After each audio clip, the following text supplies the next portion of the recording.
Okay, so Double Arcs on Granite Mold is Woody's Corral. The horse,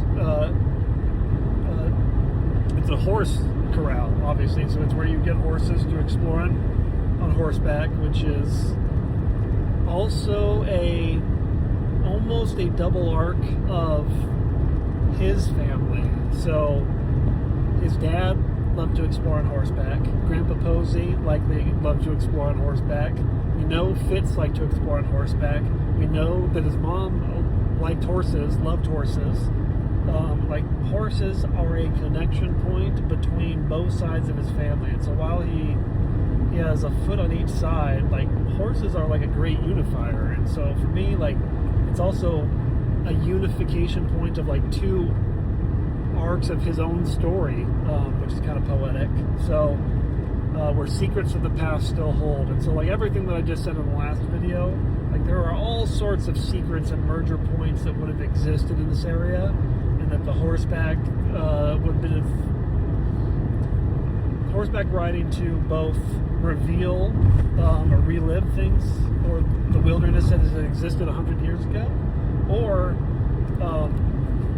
it would have been Apache warriors at some point in history that would have been going through this area. It would have been Old West characters that would have probably avoided this area because the Apache resistance was so strong in both the southern and northern resistance areas. And so beyond the reach of time's swift race, wonder guards this sacred place.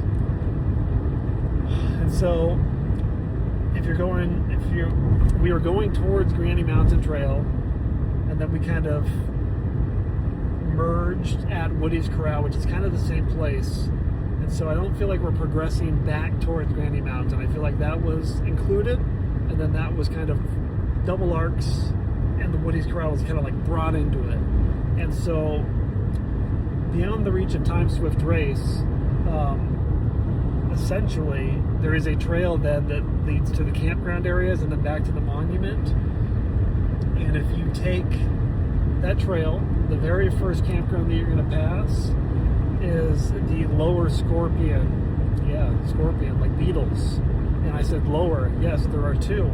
And so it's the Lower Scorpion campground. And at the Lower Scorpion is also a walk in the past. A walk in the past is essentially a two-part walk in the past. It's like a little 0.2 mile or so trail that starts on one side with picture art on the side of a canyon wall, right on it's right there visible. And there's a lot of stuff that you can get right up and close to it and kind of explore and look at. So it's really cool. That's one, and then you can walk over and you can see kind of a less excavated ruin area. Looks like a kitchen or a pantry type area, and you can go there. And then there's an option to go kind of off trail, and then you can go to kind of the top of that peak area through a kind of manual trail that exists there. I spent a lot of time there,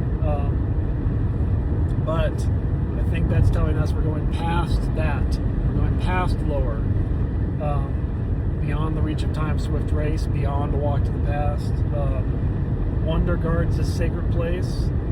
So the next campground is Upper Scorpion Campground, and I think potentially that's where he could have stayed as a kid, or as this childhood memory that he's unlocking.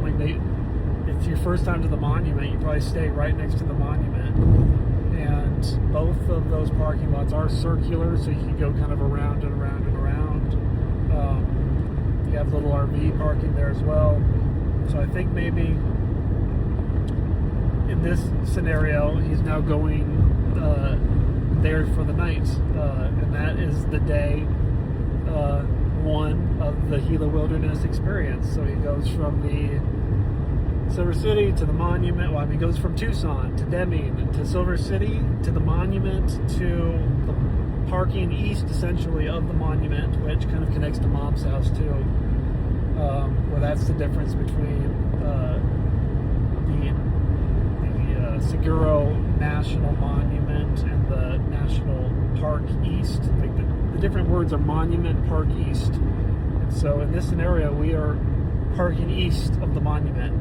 in both Upper Scorpion and just if you parked in the monument of that area. And so now, seemingly, we were having an overnight at the campground, and I've explored every possible way that he could hide something in plain sight at the campground. And so the thought is, truth rests not in clever minds. So in my mind, that means that's excluding what I kind of thought it could be, which is that he hid it in plain sight, or somehow like within a picnic table that like lifts up or something and it has an exposed cavity, or things like that. Or some sort of hidden in plain sight, like just right in the open. So I think it kind of excludes that. I think it also excludes leaving the Scorpion, Upper Scorpion, and going to the left or the right. If I go left, I'm going to the Walk in the Past trail, which is going to take us to hieroglyphics and ruin. So like those are clever minds from 1,000 years ago, 2,000 years ago. The same is true of the monument, so I can't go to the right. So no clever minds. It's not hidden in plain sight, and it's not hidden in a ruin. So that takes my left and my right on the road out of the equation. Truth rests not in tangled, twisted finds. So that tells me that it is not in the immediate forested area, which there is a forested area between the Upper and Lower Scorpion. I've searched it. I think this is telling you literally don't do that. There are a lot of like planted and bushy and rocky and areas like that also in the adjacent Scorpion area. I think it's saying don't do those. If you go back to the monument, there's a lot of little areas, like tiny areas, not really trail, not really river walking areas, but like a lot of the areas where it's just forested area, and I think it's saying it's not there. And so then, like a river's steady flow, I think is telling you your only option at this point is to take where you're being funneled, which is the trail down to the West Fork Gila River. And it's right across from the Upper Scorpion, and you take that trail down, it'll take you to a split, and if you go right, you go to the monument, and if you go left, it takes you to the West Fork and a crossing. And I've taken that crossing, I've hung to the left of it, I've searched rocks to the left of the area, I've searched the canyon wall in that area.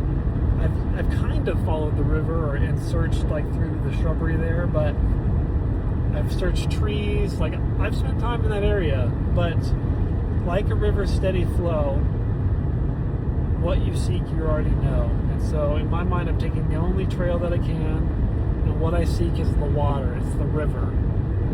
What you seek, the river, you already know. And for me, that means you hit the river and you follow the flow.